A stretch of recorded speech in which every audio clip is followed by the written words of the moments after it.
Chair, members of the Synod, guests, it's an honor and pleasure to be here speaking to you on the topic of assisted dying. I have been around, before I do that, just for the sake of correctness, I'm not canon. Reverend Doctor I accept, but not canon.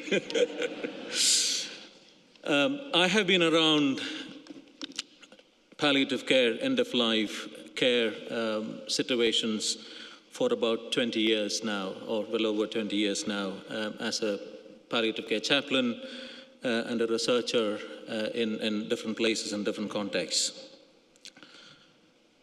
So I am in a place where I'm able to look at the issue of assisted dying from multiple angles. Although I will say also that I don't claim myself to be an expert in assisted dying very specifically, but I think my reflections, which is this presentation, from these multiple angles will help us all as we look at the various arguments that are going on and the processes that are going on and what may come to us as a situation in the future. But the real reason I'm here is not any of this. Last General Synod, I was sitting right next to Bishop David. Where are you? Okay, so whoever is sitting next to Bishop David, just be warned. Don't talk to him. Human beings have had an interesting relationship with death. 1994 book by medical sociologist, Professor Tony Walter, University of Bath, takes us back to the Neolithic age where human beings were beginning to settle in human settlements. There were infectious diseases and death usually happened in 2 weeks. So there was this opportunity for people to look after those who are dying in particular ways.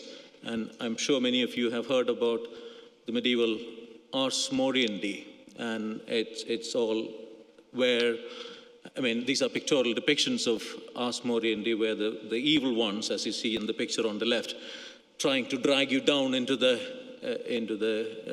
Hades, and the family and those who are caring for the dying person are praying and trying to offer help. And if you move to the picture on the right, then you see that the evil one is defeated, and then there is more help from above, so that they are embraced into the heavenly sphere.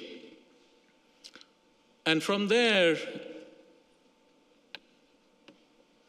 mid-20th century, the attitudes have changed. There's clean water, death is no longer happening in 2 weeks, it's prolonged, more because of degenerative diseases rather than infections. And the social attitude to death has changed as well.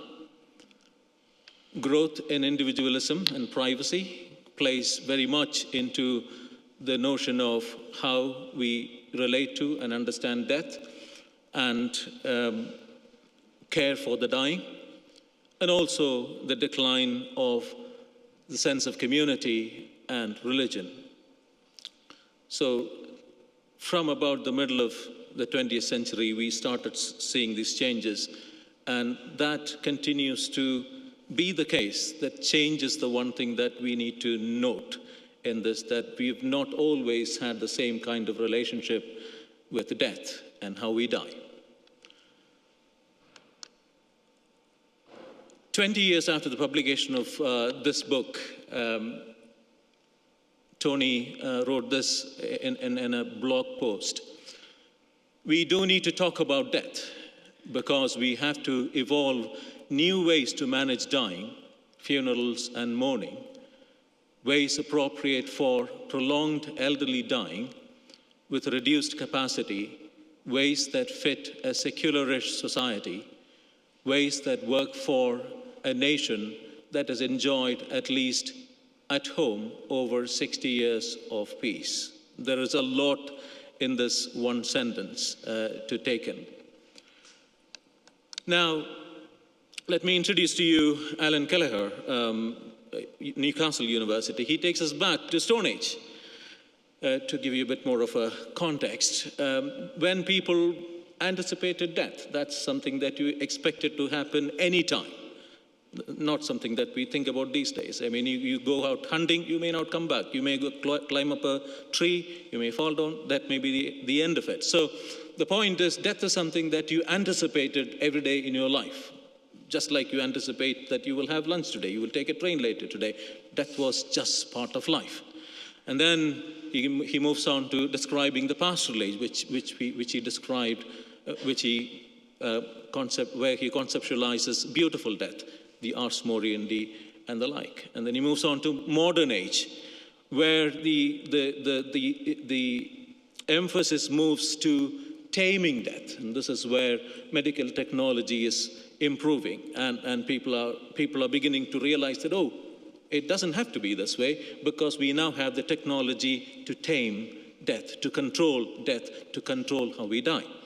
And then the cosmopolitan age is where we are now, where we find ourselves now, where more than taming, we are more about timing. How and where and when are the kind of questions that are appearing to be in the public domain so much, and they detect the way we relate to death. So, as we saw, where death was seen more as a spiritual thing, a community thing, to become now death as a medical problem, because these issues in life are more and more, by and large, everywhere, controlled by medical practices. You may have heard this statement, the role of medicine is to cure sometimes, treat often, and comfort always. Now,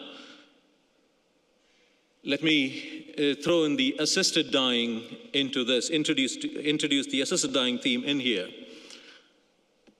Broadly, there are two categories of people, as we know, those who are for assisted dying and those who are against assisted dying, and those who are for, who usually are the ones who favor palliative care much more than taking the assisted dying track. They will say comfort. The word comfort here means literally comforting as long as they are alive. Whereas those who favor assisted dying will also take in comfort, but for them there is a little bit of an addition. Comfort them even if it means helping them end their lives. That way, you're actually bringing comfort to the one who's suffering. One theme you will see throughout my presentation is that both camps, both thought processes have very often the same principle, but understood slightly differently. So, in their own thinking, in our own thinking, in our ways of thinking, we are all justified because in many ways we are thinking about the same things, but we derive meanings of them in slightly different ways. Now, how many of you are familiar with the Hippocratic Oath, which is on the discussions quite a lot? It has, I'll tell you a bit more about it in the next slide, it has a phrase, now I can't read this, I will not give a deadly drug to anyone, though it be asked of me, nor I will lead the way in such a counsel. It is widely believed that doctors make this pledge before they start practicing as doctors. An ancient practice of in medical practice, right way back to centuries before Christ. But it is not mandatory, and only 70% of the universities use them. And the way we use them is much more as an ethical reasoning, a tool for ethical reasoning, rather than as a behavioral control. So basically, it says, don't kill. Do not do anything that will end somebody's life. Don't do that. But the context of this is not assisted dying. It's not trying to help people who are suffering at the end of life to kill them. The context was Political murders in ancient Greece, where doctors were in huge demand because they knew the secret of how to end somebody's life without the use of the sword. So this is warning against this kind of practice. Your profession is a noble one, and don't give in to political motives is what is behind this. But anyway, let's take that sentence as it is. Does that prohibit euthanasia or assisted dying? Again, those who are in favor of, those who are against assisted dying will say, yes, absolutely, that's what the text says. But then you ask the question, is it actually permit assisted dying? And then you look at the context of it, context in which it was said in the first place, and well, actually, it doesn't permit it either. So, a bit of history from that age. I'd like to move you on to the words that are used to describe what is going on in end-of-life care and death. Euthanasia, very familiar with it, somebody, a medical professional, often doing something to end somebody's life. Active euthanasia, that's what it is. The doctor or the medical practice does something actively to end the life of the person. Passive euthanasia is stopping treatment, for example, or taking away something which then will lead to the end of that person's life. There is also indirect euthanasia, often referred to as the doctrine of double effect. The easiest example is drugs given for, let's say, pain management may have an impact on how long this person lives. So the intention is not to kill the person. The intention is to manage symptoms and pain, but it may have an effect on the length of the person's life. The actual word, the actual phrase for whatever is talked about in these countries now is assisted suicide, or technically PAS, physician-assisted suicide. But we don't hear that anywhere, do we? Do you know why? I believe dying, we all die, is a more neutral term than suicide. And the second is physician-assisted suicide directly implies that a physician is doing this. But then in many countries, we have practices where the physician may not be there at the time when this is done. So physician-assisted suicide is the technical phrase for what has now become more commonly known as assisted dying. Just to hold this in our minds. Where assisted dying is legal, this is a 2022 chart. You will see that there are some countries where it is legal, where it is in different ways, and in some countries it is under discussion. UK would have been yellow at this if the map is reproduced now. And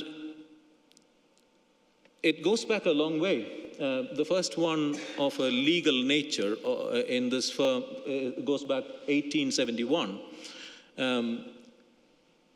and in Germany, and it goes down to 22. A few changes have happened in different countries in the last 3 years. Obviously, the UK government and the Scottish government is now in the process of getting this legalized, or trying to get this legalized. Now, let me talk a bit about palliative care now. This is another chart or map that shows us the levels of palliative care development across the world. The darker the color is, the higher palliative care provision availability in the country is. So UK is right on top. UK has the best palliative care development. And this was 2017. They used to produce it every 5 years, and it hasn't appeared after 2017, I suppose, because there's nobody to fund this kind of research. Are you familiar with this, the Quality of Death Index? The Economist Intelligence Unit again, used to produce this every 5 years. And again, that stopped as well. Now, this one, as you can see, possibly right on top, is the United Kingdom. So I don't know if you heard this phrase, UK may not be the best place to live, but it is certainly, according to these maps, the best place to die. Having said that, let me say, I have served in end-of-life care settings in India, and I have seen deaths in Scotland. Whatever the map says, I can say with all honesty, I have seen absolutely horrible deaths in Scotland. Unnecessary suffering that are inflicted on people, not because we don't have assisted dying in place, because of other reasons. And I've seen beautiful, peaceful deaths in India. India is, I think, on 67 on this list of dying, just to give you context. Now, let me move on.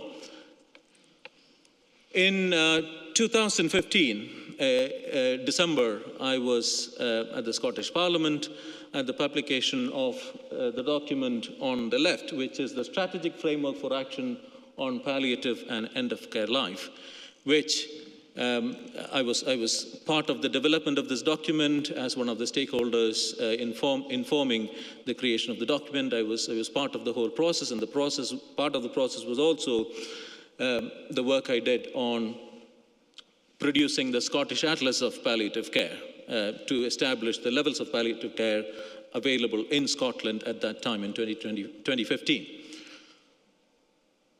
So there were 10 commitments, like the 10 Commandments, the Scottish government committed to doing. In 5 years, we will achieve those 10 things, which, as you will imagine, is that everybody in Scotland will have access to excellent palliative care. Hold it there. In 2024, last year, some of you may remember this, there was a bill proposed to make palliative care a legal right for everybody in Scotland. With these two things, I haven't heard anything after this one, the bill introduced, and the first one, the declaration made, the strategy announced by the Scottish government. I haven't heard anything at all. And that brings us to the bill that we are currently on. So this is where we are in the process. It was introduced. Stage one involved a series of consultations, which included consultations with faith groups, including the Scottish Episcopal Church. I will come to that in a minute. And then it went back to the Parliament. The voting happened, as you all know, and now it is in stage two, where they are proposing amendments, and teams of experts are dealing with those. And it'll come back to Parliament, and you will know the process of these things much better than I do myself. But let me take you through some of the detail in the document. In the foreword, if a person has reached the limits of palliative care, for those favor assisted dying, that reads straight away and they will go on. But those who favor palliative care more will stop at this point and say, if a person has reached the limits of palliative care, hold on, palliative care is not as good as it can be. Even to ask the question very specifically to Scotland, what happened to the strategic framework for palliative care published in 2015? What happened to the legal right for palliative care proposed in 2024? How can you say once the person has reached the limits of palliative care, when palliative care we know can be far, far better than we have at the moment? So that's number one. And then, given the reputation of Scotland and its Parliament for embracing progressive values and of justice, rights, equity, and compassion, wonderful words there, and I can see all of us will associate with that. But then there is some will look at the word progressive and see, is this something, death and dying, is this something that is part of what makes us progressive? Is that what is driving this? To be trendy, to be that kind of a motive behind this. Scotland leading on everything. We lead on a number of things, so this is seen as one of those. And to give them an opportunity, to give an opportunity, a choice to those who are mentally competent, who are terminally ill, to end their lives. So now this is, again, a little more detail of the actual text. But again, look at some of the detail. Severe emotional and physical suffering. Okay? And this point is heavily contested. Again, illness, terminal illness, and death. You talk about physical pain and suffering. Very often, that's what people assume. I think it's the inability to bear the heaviness of pain or suffering that is associated with an illness that is causing people to request death. But the addition of emotional to it, and it is not something that was invented in Scotland, by the way. I showed you the list of so many countries, and a lot of countries, some of them who started with just the physical, eventually added the emotional to it as well. So Scotland is just embracing all that from other contexts. And this one is not, what you will see is not just the suffering that they will possibly have, but the fear of suffering. And it's a real thing. It's, the fear can be overwhelming, and the fear itself is a problem that needs to be addressed. And for those who favor it, one of the ways to address this is to make this provision available. Now, the final one on this is, again, the combination of words, physical and emotional suffering. So what I would like to underline here is how suffering is framed in this proposed legislation is not necessarily on the physical suffering of those who are terminally ill, but suffering in a much wider sense. Now, terminal illness is another complicated term. In Scotland, it does not have a time frame. I can be terminally ill even though I don't have anything with me that suggests physically that, although doctors will disagree. So there is no time frame, and in 2015, in Scotland, the time frame was removed. So terminal illness doesn't mean 6 months from possible death, one year from possible death. It can be any time.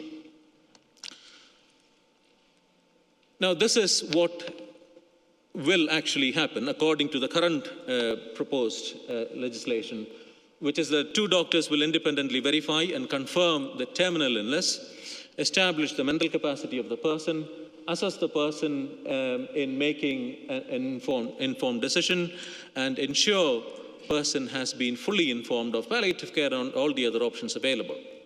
The person then signs a declaration. There's a 14-year cooling off period, isn't it? In case they change their mind. And then those who are suggesting palliative care will ask, what if they change their mind on the 15th day? Of course, they won't be there to change their mind at that time.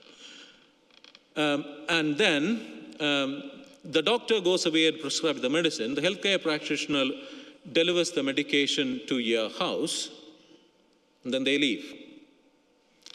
And the person then administers the medication themselves. And there's lots of practical questions asked about these things. What if the person doesn't take it as it is described? What if somebody else in the family takes it and uses it somewhere else? All sorts of questions around this, which we won't go into. The need, according to this document, is obviously unbearable suffering despite palliative care. Again, as I have indicated, that's hugely debated. Stop euthanasia tourism, which is a fair point, because those who want to do it and those who have the money will go to other countries where it is possible. To have the choice, time and place, to choose the time and place of death. And apparently there is widespread public support, and I'll talk about that in a little bit. And to give reassurance and peace to people for whom this is a bit of comfort to know that they, if it comes to a situation they can't bear, they have that option available. Widespread public support. This is from a website which is hugely in favor of assisted dying. 78% supports an amendment in the law in favor of assisted dying. But look at the number of people interviewed, 4,132, which is 0.098% of the adult population of Scotland. Okay? Take what you may from that. And interestingly, they broke down and gave all these. And there's a curious element to it. In Scotland, Church of Scotland / England, which I think is us, is 73%, 75% in favor. And Catholics, apparently, 66%. But I draw your attention to the 0.0908% as an indicator.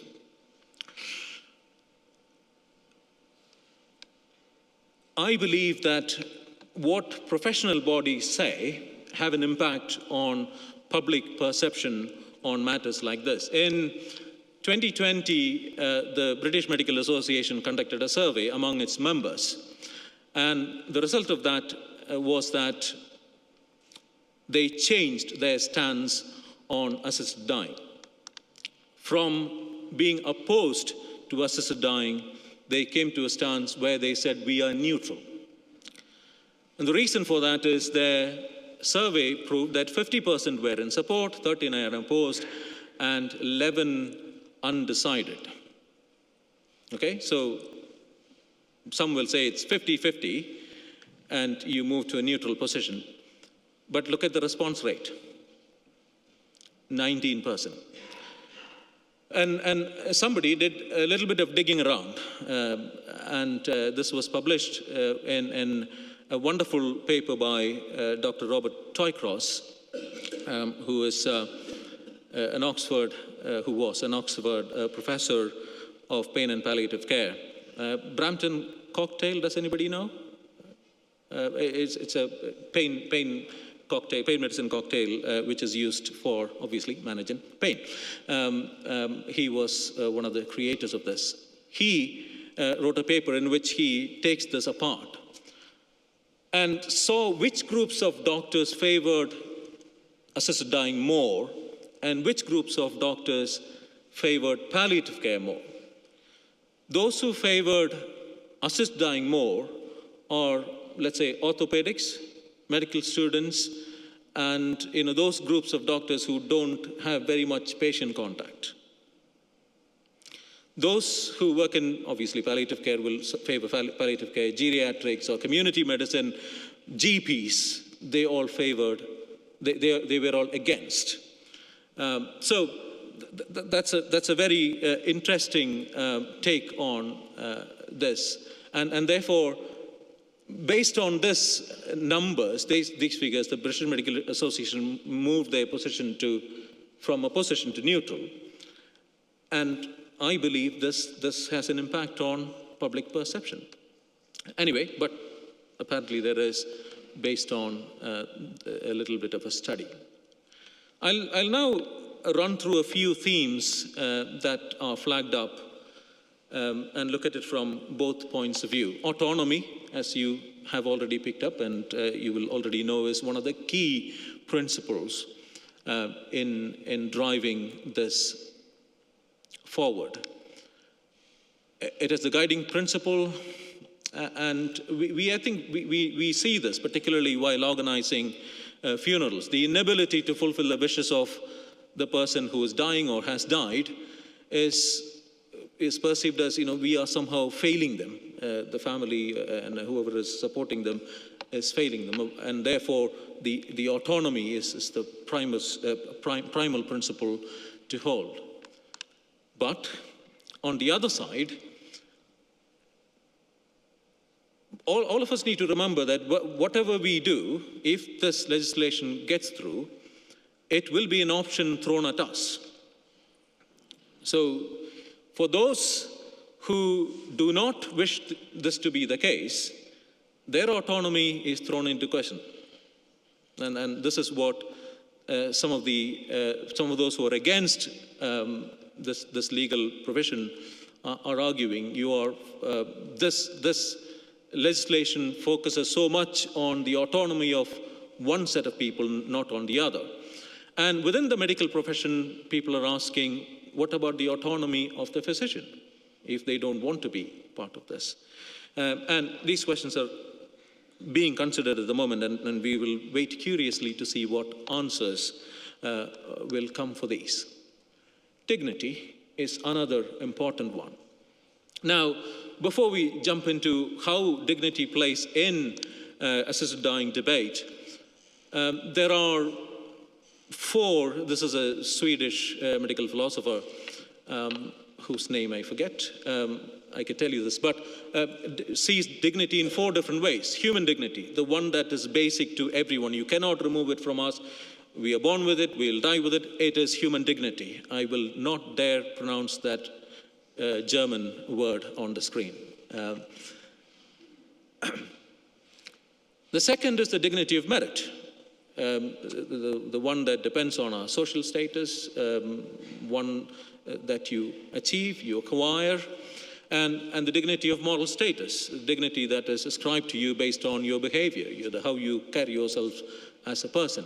And then there's a dignity of identity, a person's sum total of self-image. Now, those who favor assisted dying take the dignity of identity seriously. For them, human dignity is all about having that individual autonomy, self-determination, and choice. That, for them, is dignity. And for those who are against physician-assisted suicide, it's the human dignity, the one that is given to everyone. It is equal for everyone. That is the dignity which they hold close to their heart. So both groups take dignity, but they take meanings differently for the same concept. Quality of life is another one. Unbearable suffering reduces quality of life. There's no doubt about that. In palliative care, this is this phrase from Cicely Saunders: we don't add life to days, but what we're trying to do is so we don't add days to life, what we are going to do is add life to days. But again, palliative care, that is very significant. We try to reduce suffering and increase life and quality of life as much as possible. Those favoring assisted suicide, assisted dying will say, well, we'll reduce the time in which they will have to suffer anyway. We all know the various reasons for opposition for this. Fiercest debate is on the question of vulnerable groups. Very interesting data from those countries where this is already legal. Most frequent requests are based on loss of autonomy, diminished quality of life, and loss of dignity. Inadequate pain control is only 33% from a study done in US, Canada, and Europe, among a large number of patients. Most common reasons, again, continuing, do you see where inadequate pain control comes? Loss of autonomy, impaired quality, and loss of dignity are the top reasons here as well. Look at the number of patients involved, 2,558. what have we done? The most significant interventions have been from the Vatican. In 1957, Pope Pius XII declared physicians did not have an obligation to prolong patients' lives with extraordinary treatments. That's the most significant intervention from the Church so far. That this has allowed palliative care around the world to promote the idea that actually we can stop futile treatment and start focusing on palliative care. Thou shalt not murder, or thou shalt sometimes murder. So why are you looking at me like that? Just go and read the Old Testament. Look at the number of references where God either asked people or endorsed people to go and kill. So apparently, although it is part of the Ten Commandments, God herself has violated her own commandment. I don't know. No, the point is, it is not as straightforward as that, and we know that we don't treat Bible like that, as a literal instruction book. It's more complicated than that. My point is that that doesn't answer the question for assisted dying either. Go to the literature. There's quite a lot on theology, on the moral distinction between various things, about suffering, about the distinction between pain and suffering. And there is also a bit of practical pastoral things. This is a study done among pastors in the Netherlands. And they will tell us, as you would expect, that euthanasia doesn't stop at the door of this church. They will come and talk to you. And there are a number of challenges in dealing with those. But the usual pastoral care principles still apply. And the most important of them of all is being non-judgmental, whatever your own personal belief on this matter is. They list a number of challenges about the decisions, about the reasons, about differences in opinion, playing a critical role in how we engage with those who want to talk to us about these difficult issues. What have we done from the Scottish Episcopal Church so far? Just after the introduction, I think all faith groups were asked to report. We had a very short time period to do this, and the Church and Society Committee was either asked or took upon themselves, I'm not sure which way around, to come up with a response. They consulted widely as possible within the time possible. I'm having 3 clips from their response. They partially oppose, and I hope you can see this. The top reasons are sanctity of life, number 1, risk of coercion of vulnerable people, and risk of eligibility being broadened, which is the slippery slope argument. And we highlighted those 3 as the main reasons. And we suggested that we would recommend an opt-in option rather than an opt-out. The Scottish Episcopal Institute put together 3 reflections. Will that be a right terminology, Michael, sitting at the very back? From 4 people who spoke about this issue. This is still available on the SCA website. They were all asked one question to respond to. Is the bill consistent with Christian ethics? So you will hear from them their views on that, including Michael, who gave the last talk on that. One of them is in favor in the sense that they would themselves receive assisted dying. However, they cannot see the current proposed legislation as the reasonable one, because you have to be able to swallow this drug that's available. So what about those who are suffering even worse pain and distress but are unable to take something orally? And there are so many similar examples available. Now, so this is my personal view. assisted suicide or assisted dying is likely to become law in Scotland, but that's my personal view. It's still in the process. We need to equip ourselves. That's my view. We have the resources, strong resources among ourselves, in that we are a welcoming, inclusive church. We serve everyone, our members and our community, with respect and compassion. We have, may I suggest, the experience of handling sensitive issues well.